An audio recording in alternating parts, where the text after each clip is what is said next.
plate of Obi-Shawn, and by virtue of being the most stubborn and the craziest, I am the last survivor of the first guard of what's called Road Squadron, which we founded 20 years ago on the internet, because there was a great woman named Katie Horn who was building a Star Wars Toyota up in Washington State, and I was building a Star Wars Honda del Sol down in Los Angeles, and all of our mutual friends went, "Oh, you guys have to meet." And so we started building Star Wars cars. It inevitably led to Road Squadron over here.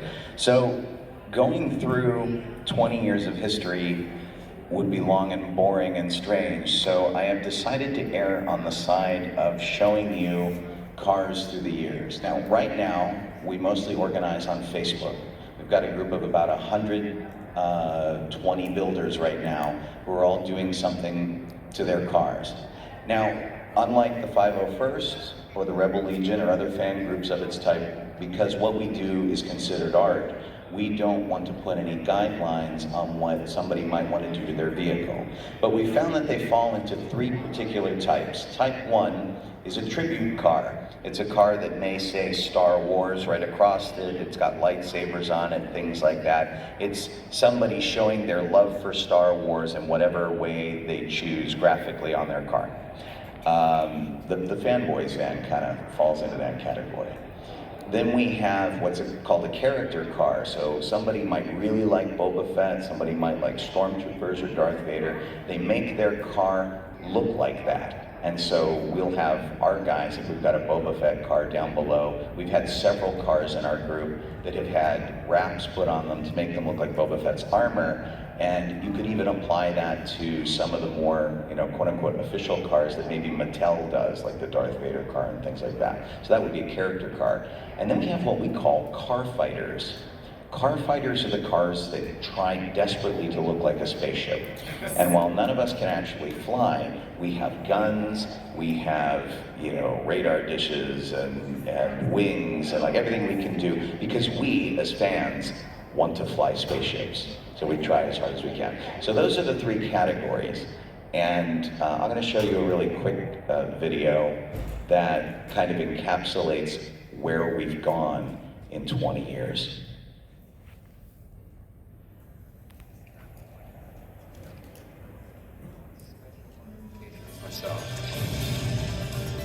Six by six down, hyperdrive humming. We're gonna do what they say can't be done. I've got a Wookiee first mate and a hold full of cargo. I'm dodging asteroids on that castle run. Now keep pull on those thrusters, sure we never mind them brakes. That never computer's got to computate. We gonna dodge that supernova, our little trip is far from over, cause the Vulcan's got a record run to break. 8 parsecs down, hyperdrive is humming. We gonna do what they say can't be done. I've got a Wookiee first mate and a hold full of cargo, slingshot and stars on that castle run. It's a lot of fun.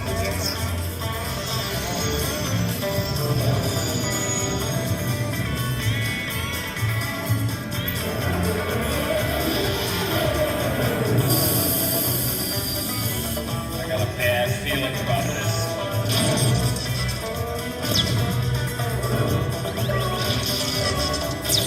This is ridiculous.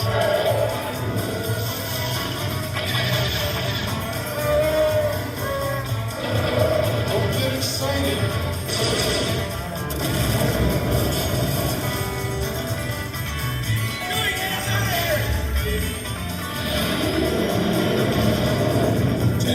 Six down, hyperdrive is humming.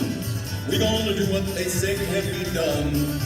I've got a Wookiee first mate and a hold full of cargo. I'm dodging black holes on that castle run. Well, the Empire's out there scanning, yeah, they're off the track on track, and they're gonna rest till we're in jail. And old Jabba's bounty hunters, they want to put our ship asunder. So show this honking junk and give them hell. 12 by 6 down, have a drive is bumming, but we just did what they say can't be done. Got me a trusty first mate and a ship called the Falcon. I'm breaking records on that castle run.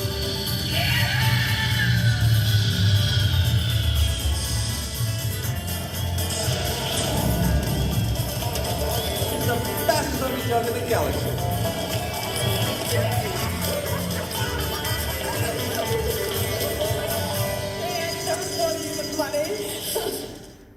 So that's just a little selection of over 100 cars that people are going on. And in any group like this that's organized on the internet, people come in, people come out. We've totaled our cars and had to retire them. We've totaled our cars, bought them back, and rebuilt them. It's like owning anything. But one of the things that's really fun about this, and that makes us kind of a really unique community, most of these cars are our daily drivers. Very few of them are trailered anywhere. We use them in our daily lives, which means we get to meet all the really cool Star Wars fans who are everywhere. Now, it also means that we have no privacy, and that people will come up to us in parking lots and delay us by 10 or 15 minutes from whatever we're supposed to do during the day. But as Star Wars fans, really we wouldn't want it any other way, because that's how we find our tribe. And people come up, and it's great. I've had people come up in business suits, and they stand there and they're like, oh, Star Wars, how stupid, oh my gosh. Why don't some people grow up? And some guy will lean to his buddy and go, oh yeah, I'm gonna go bug this guy, I'll be right back. And he walks, kind of saunters over, and he'll look at me and he'll lean in and go, don't tell my friends I'm the biggest Star Wars fan ever. And then he's like, oh yeah, Star Wars, whatever, man, I bet you get all the chicks, and then he walks away. And then his buddy comes over and he leans in and he's like, don't let him know, but I love Star Wars. And I'm like, you guys should really talk more. it's really great. But everybody has a different vision of what makes a Star Wars car. Technically, these are called art cars.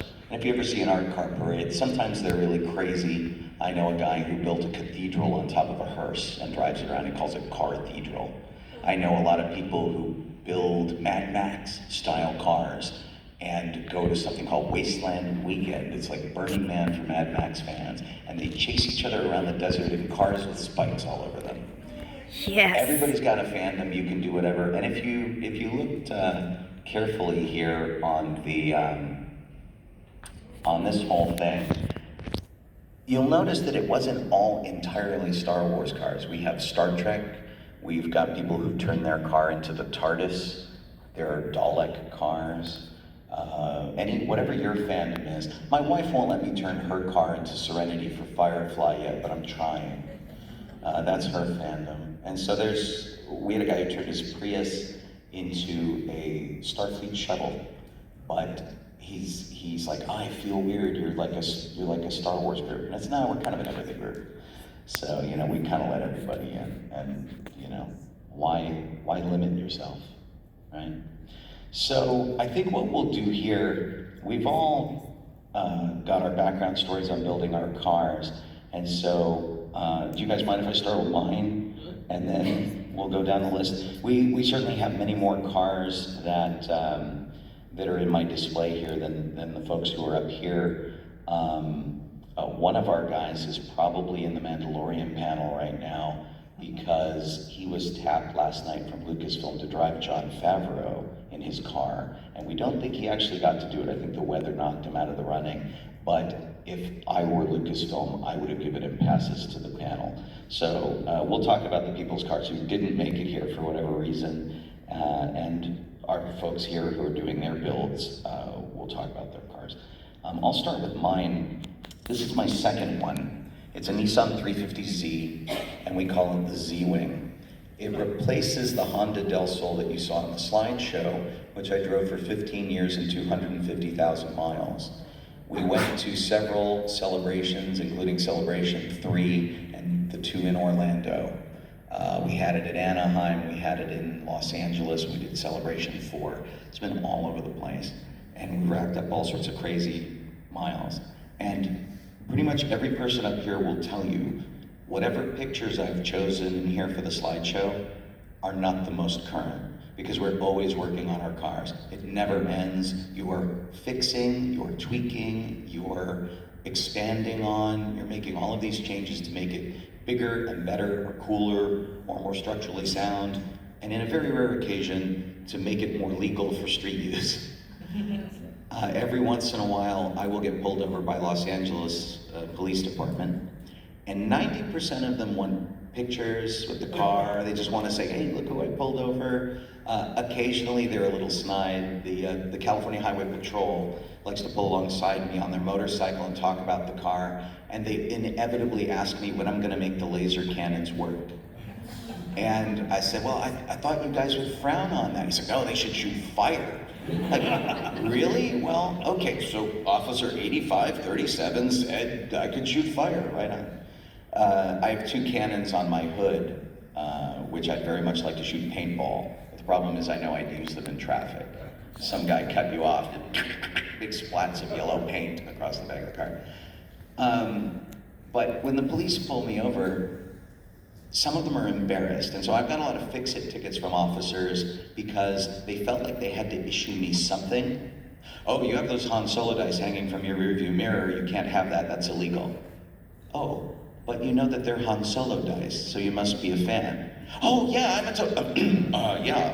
here's your ticket.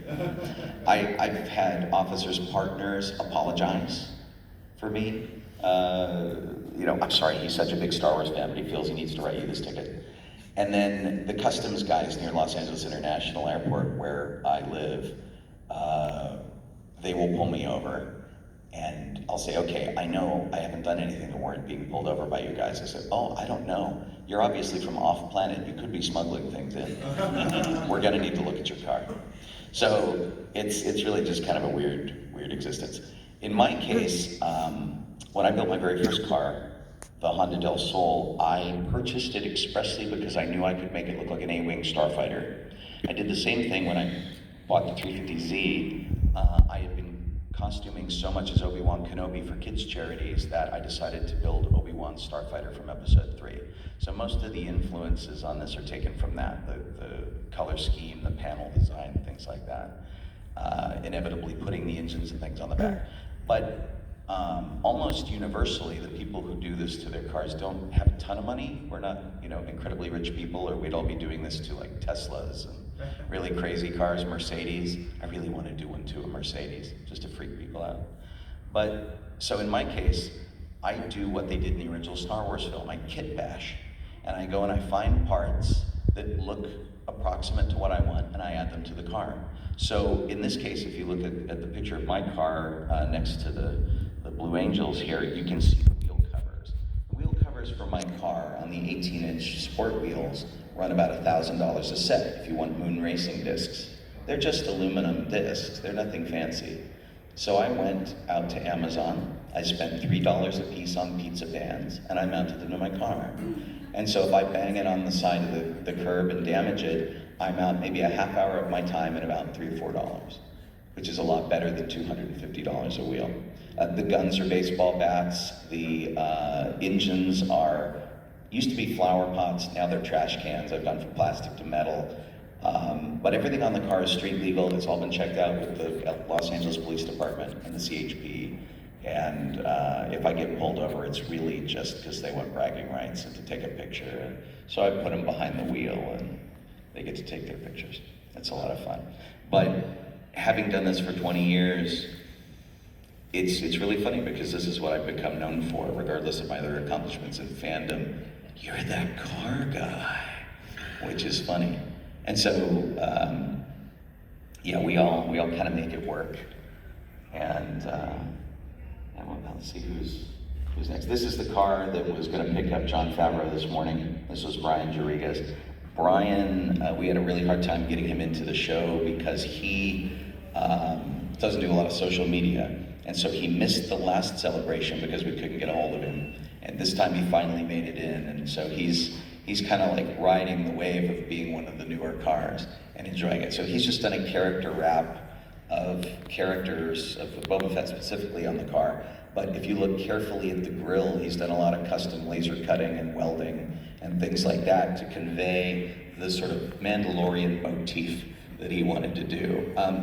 The cars that we're showing here now, they're all down below on display, and you can go get a much closer look at them there at the Road Squadron panel, Road Squadron display, which I really encourage you to do because they're so much cooler up close than they are in pictures. Trey, you take this one. Okay, my name is Trey Lehman, and this is the Star Wars Ford Raptor. My wife and I came up with the idea after the Taco Bell Hummer.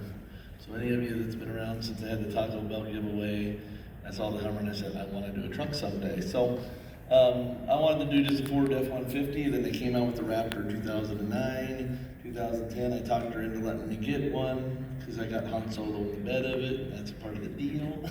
But yeah, the wrap itself, all of the art around the truck on the sides and the front are all 501st members actually. That's actually me and the Darth Vader on the hood. The picture that Sean has in that one photo is the concept of how I took my art and I put onto it, and then you can kind of see what the finalized printout came out look like over on the left side. So the one that's on this one side is kind of like what, when I took it to my vinyl guys, I said, this is what the art I have, this is what I want to do. Beeline and Blue in Des Moines, Iowa, and they helped me work that all together to make it printed out and do that. We've got 32 autographs on the truck now, including George Lucas, Mark Hamill, Carrie Fisher. All the autographs, if you get down to look at it, are all legitimate autographs, and there's a photo in the back that shows a lot of the celebrities that have come up and seen it. How have you protected the autographs? The autographs are covered by, we use the paint pens, just the regular painters, just the standard painters, and then we use a clear piece of UV vinyl that'll go back over that after they sign. I usually like to let it cure for a while, and after they cover that, then it stays on there, I'm hoping forever. Now, we have used the Sharpies, like Anthony Daniels' signature, if you go down and look where it's at. His is absorbed into it and almost faded away. So kind of feel bad that we used the wrong pen that day, but you know what, when you're with the celebrities and they have a pen in their hand, they're willing to sign something, you take what you get. That was better than nothing, but yes, that sometimes happens. So when they walk up, like we just had John Rothenberg come and sign since this convention, and then the artist that did the tailgate of the truck, it's called the Simon Z at the time was his name. He goes by Zolan Simon now.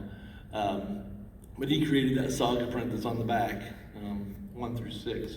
So he actually came, the artist that did that actually looked me up yesterday and said, I've been wanting to see this truck since I let you have the print. He goes, I'd love to sign it. So he signed actually the back of the truck, and now I have the artist that actually made the print on there.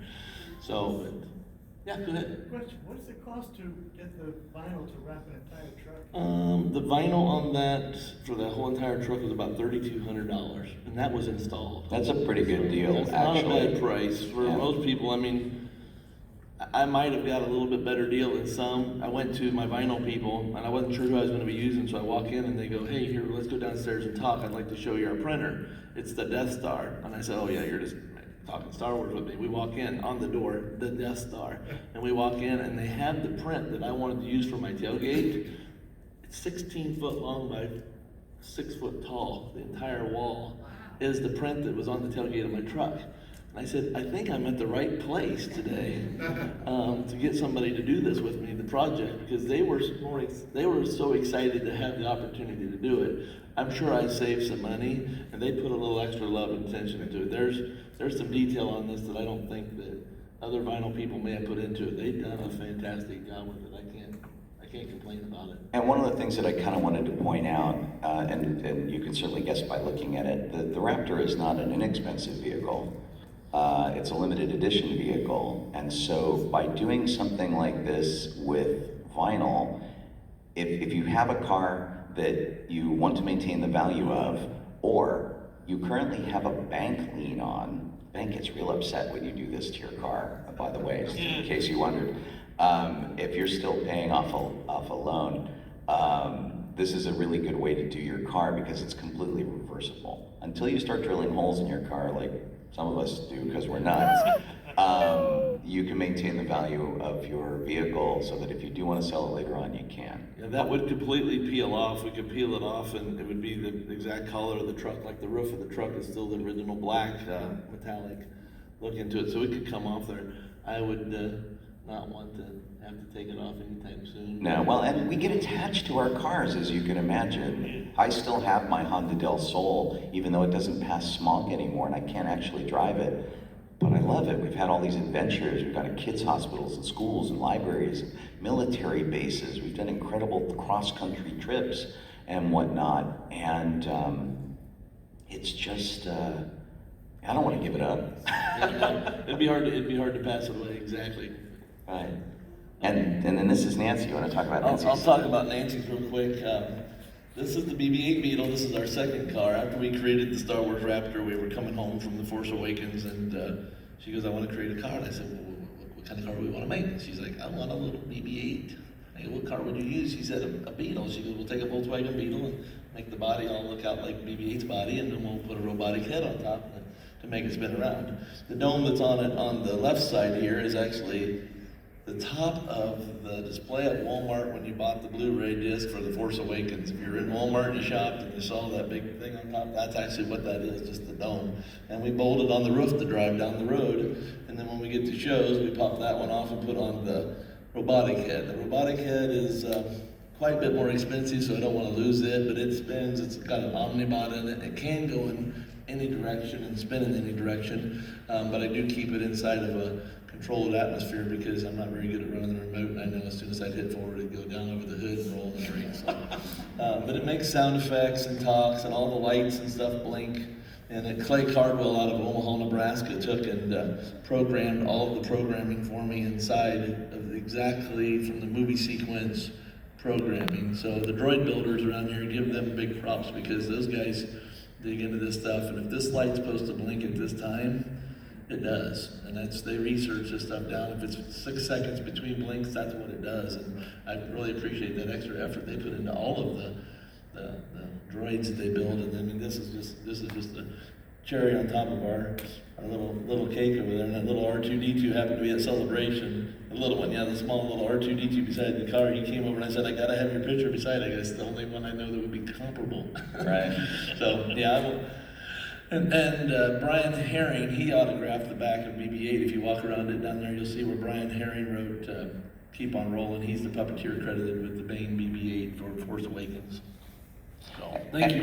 And as you can imagine, there's a lot of crossover between all the Star Wars clubs. So a lot of us are 501st and Rebel Legion, R2 builders, we've got some Mandalorian mercs, and the cars kind of become our ultimate accessories, as well as a way to lug our gear all over the place. Although some of us make poor choices, like me, where I've got a tiny little trunk, and getting an armor bin for Stormtrooper armor into the back of my car is never going to happen. Yeah, the 501st and Rebel Legion did the State Fair Parade in Iowa last year. We got the first place trophy in the parade. I got a plaque in the mail because we were roasting Jawas. It was all about State Fair food. So I had the Rebel Legion and Empire all sitting on there, and we were roasting an Ewok. We were roasting an Ewok. Yeah. They're roasting an Ewok on a spigot, and they're sitting there cranking this thing. It's all about at State Fair in Iowa. If you've ever been there, it's all about the stick food on a stick. Food. Yeah. So. It's fair to roast an Ewok because they would have roasted humans, so I'm totally cool with that. They would have cooked us the same. They were gonna eat Han Solo. It's terrible. Tell us a little bit about your. Okay, the ARC 170, well, the car was actually built out of necessity. The droid came before the car. We needed a way to transport it to all the different shows. Later the 501st and Rebel Legion's like, it'd be really cool to put it in parades. Well, the box was a wooden box originally that I used for traditional archery. I'd nap arrowheads and make my own longbows and whatnot and go play out in the woods. Well, this was the vehicle that I used for it. It was actually a silver car. And it's a Saturn? Yeah, it's a Saturn L200. I get pulled over quite a bit, as Sean was talking about. It's mistaken a lot for a hot rod when the trailer's not attached, but it's only got a 4-cylinder engine. And it gets amazing gas mileage. That was the main reason for getting it.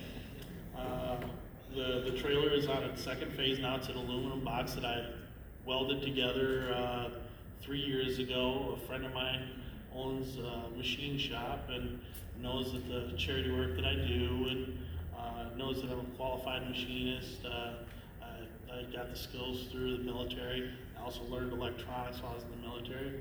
So I went ahead and built the box. The cars just evolved basically over the years. And originally, the stripes on the car were red. The car was party to what Sean also mentioned earlier, an accident totally out the car. I bought the car back from the insurance for $600, pounded out the sides at the shop, re-welded everything. The frame was still intact, replaced the back door with junkyard door, did a lot of work to recover it. Had another body shop actually put the original paint job back on it with just basic colors. But over time I thought, well, why have I got red on there? The droid is purple. By this time the droid had its own little fan group. So like the car should match the droid. So I went ahead, when I put the aluminum box, I said I'm gonna repaint the car. And at this point in time I learned automotive painting of my own, and I went and reshot the car itself.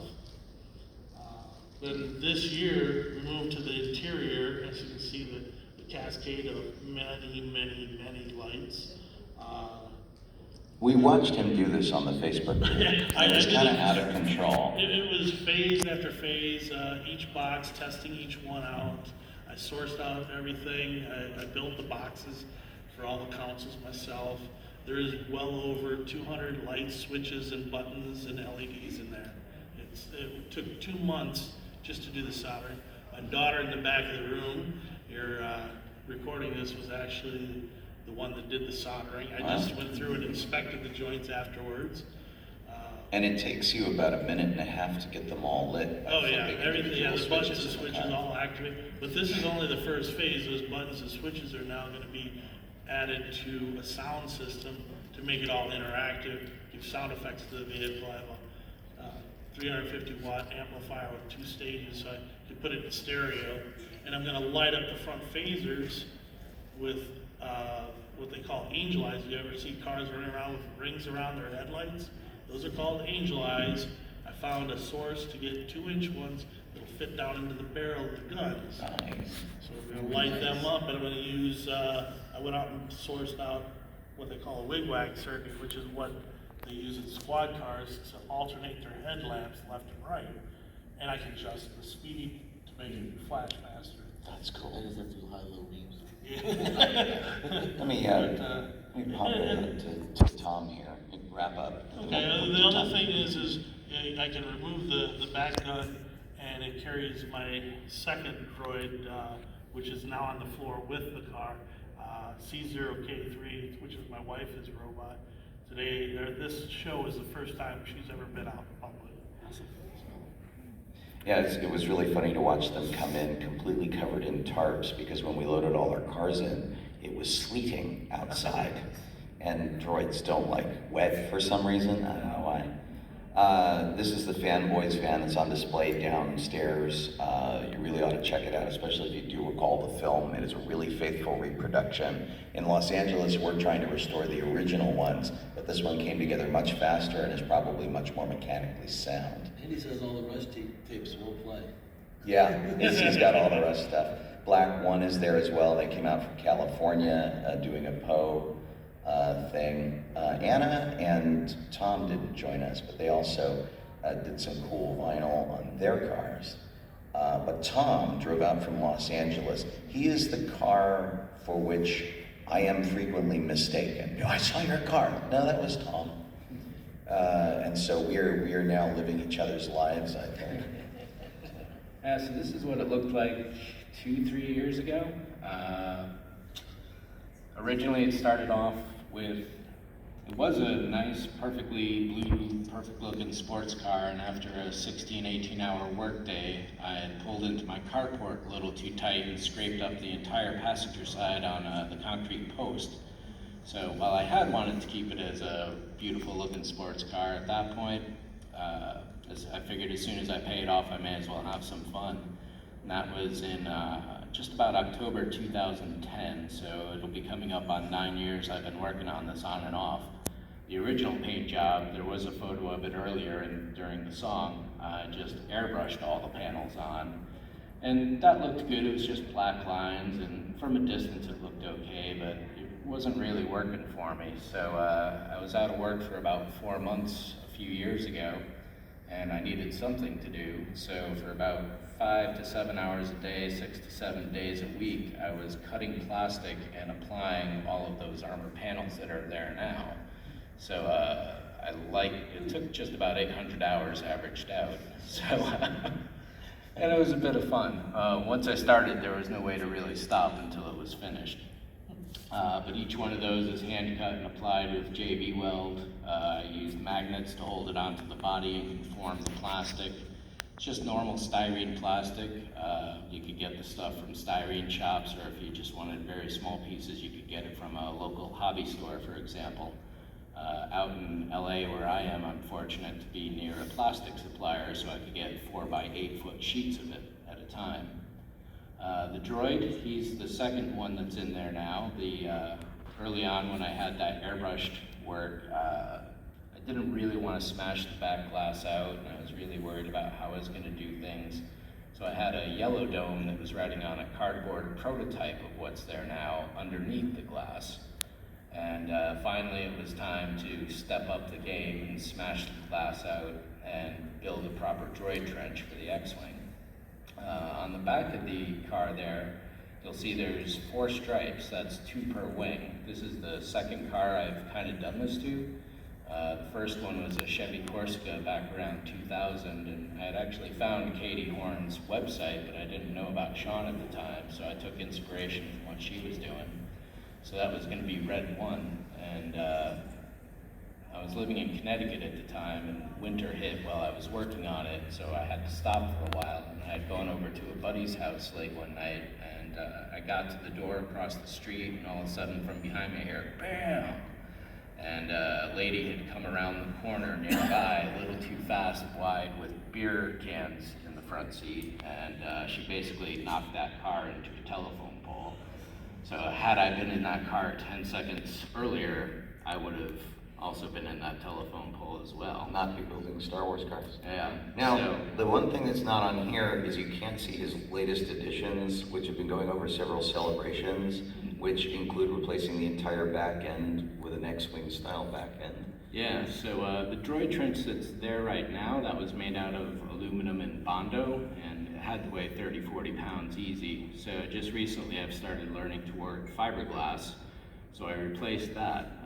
Back at Orlando 2017, I had just gotten aluminum wings on, and those were basically just C-channel aluminum strips that I jammed into holes in the back of the trunk lid there. And those lasted about 10,000 miles, but they started fluttering a little too much at highway speeds, and I figured if one flew off into someone's windshield, I don't want to go to jail for that for the rest of my life. So I just pulled those off, and it was only in the last couple weeks that I had one of my R2 builder friends weld up a steel frame for the wings. Then I bolted that on.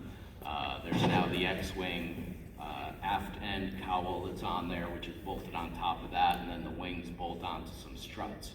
So I'm much more confident about things not flying apart at least, but we'll see. The downside was that we only got confirmed for the show last Monday, 2 p.m., so we knew that we were going to be, my wife and I, Princess Leia over here, were going to be driving out here. We just didn't know if we were going to have to pay for parking when we got here or not. So being on the show floor, that's... So you get free parking?